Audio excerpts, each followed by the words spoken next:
all the depth, all the knowledge on tissue regeneration, that's the place to go. And can I ask you one question? What do you think, how often the practitioners have to attend it to this type of conference or the courses to improve their clinical skills?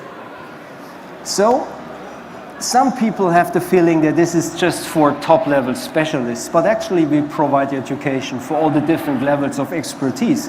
So, when you are a complete beginner and you want to attend such a big meeting like this, you will definitely go back with a completely different level of knowledge and mindset. So that means you can always start and you can always improve your skills.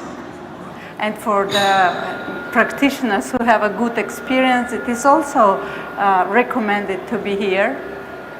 Well, I think we always have the latest insights into research and of course clinical applications. So even the experts, they can definitely benefit a lot. Thank you for answering.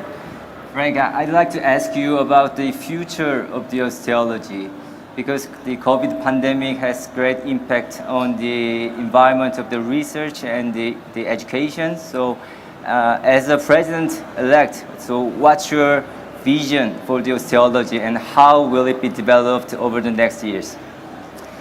So, well, that's a good question. We have actually 4 core values.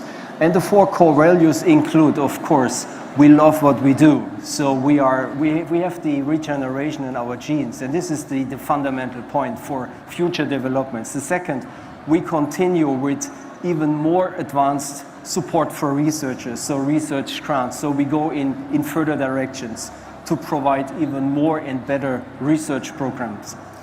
And the third is, of course, education. So education, as you know, we are now going beyond the on-site. We're going, of course, the way into digital learning. So we establish new ways on how to transmit and to transfer knowledge. And a good example are the National Osteology groups. So they are now spanning almost the entire globe. So this is something that we will further develop in the future, and we see so many possibilities. Very, very nice insights, Frank. And I have a last question for you.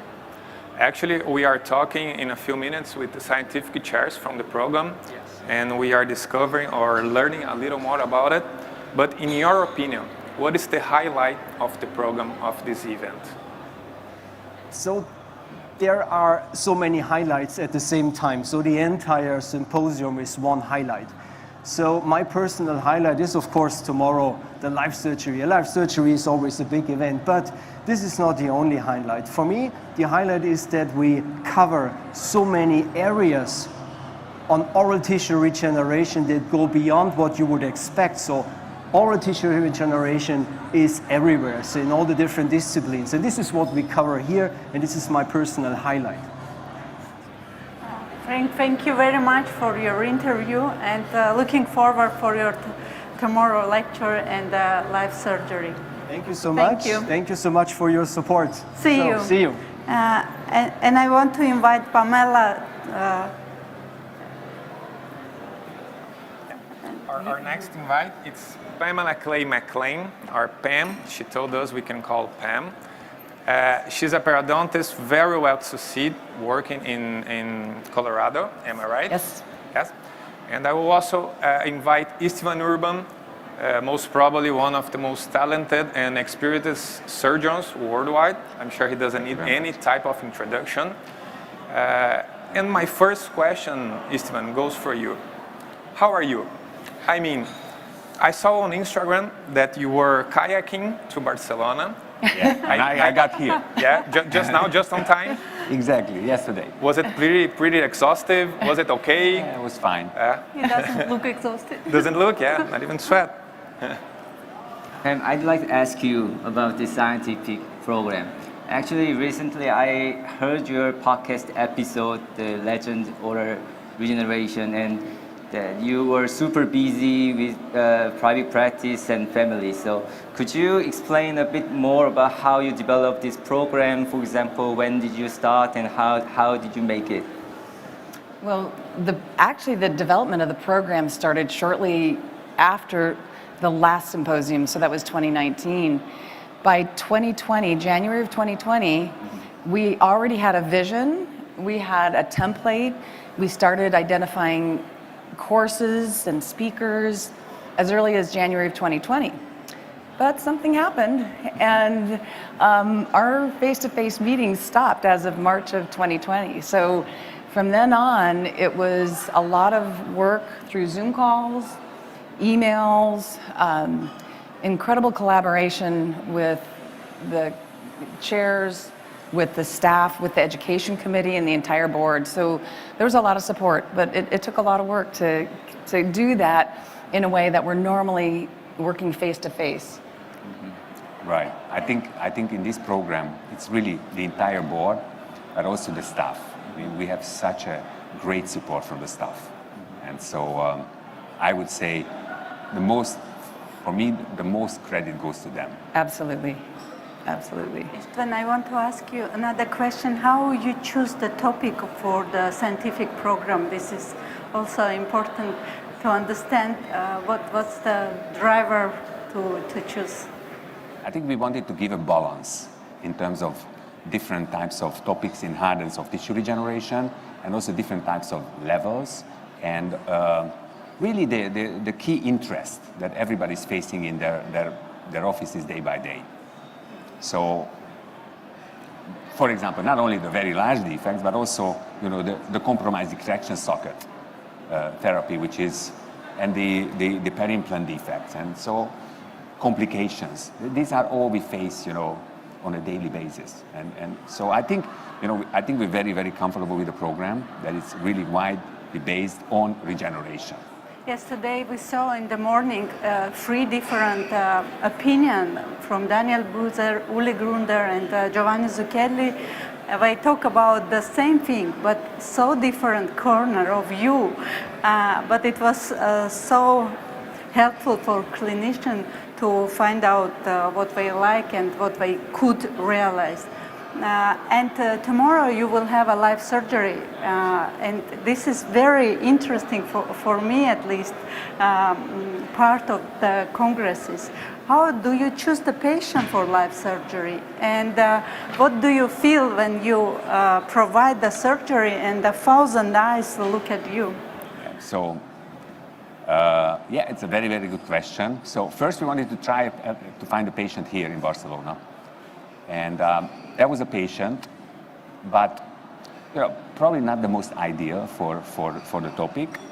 And you know, at home I do a lot of last year I did 109 live surgeries. And so it's not like I cannot find the patient 6 months before, because I already have had a lot of live surgeries. But this patient came, you know, a couple of weeks ago. And even though it's not the easiest patient, but I think it's very ideal. And I think for me, maybe more difficult, but for the interest of the Congress, I think it's going to be great. Is it a Spanish patient? No. No? You bring from Hungary? Yeah, so I can talk to her, and she can answer. I don't have a translator during surgery. And Don't need a translator during surgery. And where you did the surgery? Where? I'm going to do it here, in Professor Nart's office, yes. Office. Because, you know, if I would have done it from Budapest, it would have been easier, much easier. But then I'm not here. And I wanted to, you know, yes, to be in program, yes. Yeah. And what about the assistant? You bring your assistant and materials? We send a truck. You send a truck? And then we flew. Not a kayak. You know, we were debating the kayak, but at the end we said, you know, it's like, so yeah, we flew in assistants. Yeah. We want to make it like home. Okay. And going on the same line as the program of the event, I'm aware that we have 2,400 people registered, more or less. And I'm sure we have young clinicians, we have private practitioners, researchers, more experienced one, less experienced one, let's say it. And the program, we also have different programs, that research day, we have the forum, we had workshops. Mm-hmm. So in your mind, how do you think the audience, it's more or less is split between these groups, special targets, and how will they fit on these special programs? The truth is, this symposium, I think, has something for everyone. So if you're a researcher looking at new technologies and biologics, and there's something. There is, if you are a new practitioner, you know, regeneration in a nutshell. The experienced clinician always learns from other experienced clinicians. So I think it's exciting when I look at it. In fact, what I heard today is that why are there so many choices? Where I want to go to all of these. So that's a wonderful problem to have when you develop a program like this, is that people have a hard time deciding where to go. So we hope we are really linking that science with the practical application, because ultimately what you learn here, you want to take back and enhance the care that you give your patients. And that's really what this is all about. If we had to say, what is, you know, we are regeneration, that is what we are. That is what we do. And it's to enhance the lives of our patients, make them better. And that's the special in this symposium. That is really focused, not like an implantology symposium, where you have, it's for regeneration. And so that's great, because then you can really do a program that for the full scope. I'd like to ask you the questions, both of you, because tomorrow the main scientific program starts, and as a scientific chair, and what are your highlights of this program, and what should people see? Maybe if you can give some guide, the people, it's gonna be helpful. Oh. Well, we have bookends. We have a live surgery to start and a live surgery to end. And you know, you say you got to read a book from the start to the end, and for me to pick one course, I couldn't. My passion is in periodontal regeneration, so you know, I'm drawn to that. But honestly, I'm very torn. There's just so many exceptional courses that it will be hard for me to decide where to go. Mm-hmm. Do you agree? For me, the same thing is like, you can go in and out. Of course, I'm leaning towards, you know, ridge augmentation, which tomorrow there's going to be sessions on that. But also, the complication session is going to be great. Right. The extraction session is going to be great. And the peri-implantitis session too. And I think the last live surgery is going to be very interesting too. And I think you should stay, because that's going to be like a beautiful soft tissue surgery after all the bone surgery that we have seen. And what about the social events? I mean, we have today a little bit, we have tomorrow the Jubilee. What are your thoughts on if the person should attend? Of course, that's part of it. We've been away from seeing each other for so long, that 4 years since our last symposium. So it's a time to not only, you know, regenerate bone and soft tissue, but regenerate friendships. And you can't do that when you're just sitting in a meeting. You have to have this collaboration and this communication, like I see out in the exhibit hall right now. So that's important. We can't do all work and no play. Yeah. So some play. Just don't have too much, because you don't want to miss tomorrow's session. Yeah, and I'm going to have to skip. I'm going for a diet today. I'm going to skip the speaker's dinner because it would be too late, and I have to get up too early in the morning. So I decided that it's going to be some. No drug? No. Some good carbohydrates. Okay, and what you advise to the student? For example, if they start a clinical way, which advice you give them? What to do, the first, second, and first?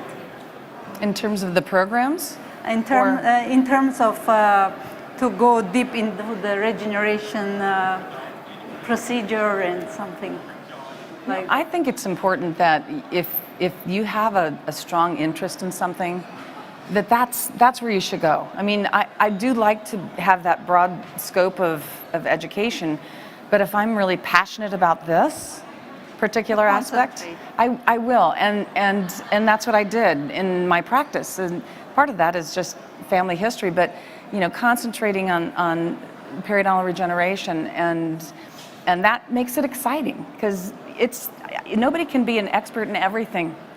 Yeah, that's true. So you try to be an expert in one thing. I also think it's the most important thing for a young clinician is to be interested. If they're interested, that they will be motivated, and then they can, I mean, it's so much easier today to learn. Not only in residency programs, but of course they're great. But also, you know, courses, symposia, much better books, much more books. So if you're interested, you're gonna deep dive in there. If you're not interested, then obviously less. So I think I always said that there are very good programs, but the program is good if the resident is good. Okay. Thank you very much for your Thank you, answer, and we look forward to seeing everybody at the symposium start tomorrow with our star at the live surgery. Yeah, thank Okay, you very see much. you tomorrow. Okay. And, have a good luck for Buenas the noches. operation. Thank you. Thank you very much. All right. Thank you very much. Bye. you. Thank you.